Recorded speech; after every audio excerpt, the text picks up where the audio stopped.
السلام. اليوم قرأت قصة جميلة جدا وأعجبتني فودي أشاركها معاكم من باب الفائدة. القصة بدأت من عام 1933 وبطلها اسمه فيرنون رودولف. هذا الشاب اللي عمره 18 سنة قرر إنه يفتح متجر دونتس بعد ما تشارك مع عمه في شراء وصفة الدونتس من شيف فرنسي. بعد عامين من العمل والتخطيط افتتح عم رودولف المحل، وكانوا يزودون محلات التموين بالدونتس. لكن في عام 1937 أي بعد التاريخ بسنتين الرجال وقف وقال خلاص أنا أبغى أفتح لي محل وأبغى أستغل عن عمي ويكون الأرباح لي بشكل كامل. قرر إنه ينتقل مع عاملين إلى مدينة في شمال كاليفورنيا وافتتح متجره الخاص في هالمدينة. لكن المشكلة أنه بعد ما انتقل إلى المدينة كانت حالته المادية ضعيفة جدا، وكان ما معاه إلا $25 وبعض المعدات اللي يصنع فيها الدونتس. فغادر وجيبه فاضي، لكن عنده المكون الأهم وهو وصفة الدونتس. فبعد ما وصل رودولف إلى المدينة اللي في شمال كاليفورنيا أنفق $25 واللي هو كل ما يملك في إنه يأجر الموقع اللي راح يسوي فيه الدونتس. لكن الحين المشكلة إنه ما عنده فلوس عشان يشتري فيها مكونات الدونتس.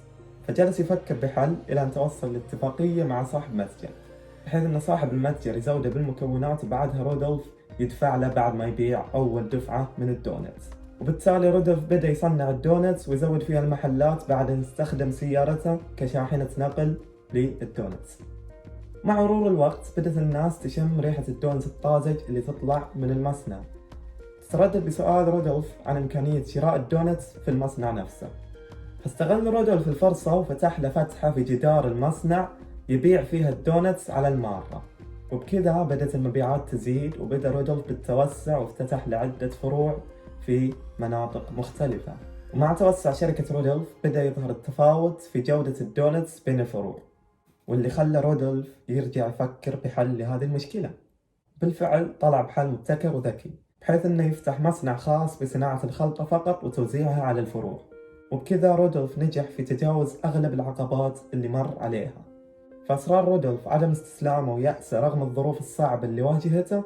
من البداية بعد ما استقل عن عمه وبدأ من الصفر $25 فقط، واستغلاله جميع ما يملك من أجل إنجاح مشروعه الخاص، خلق الإمبراطورية كبيرة جدا في يومنا الحالي، وهي شركة كريسبي كريم. الشركة حاليا تمتلك فوق 1000 فرع حول العالم. تقدر قيمة الشركة حاليا ب$1.25 مليار أمريكي. سبحان الله، الرجال بدأ من $25 وانتهى ب$1.25 مليار أمريكي. وبكذا وصلنا لنهاية القصة، وأختم باقتباسة جميلة جدا وهي كالتالي: لو كان النجاح سهلا لكان الجميع أغنياء، ولكنه وليد المثابرة والإصرار والشجاعة.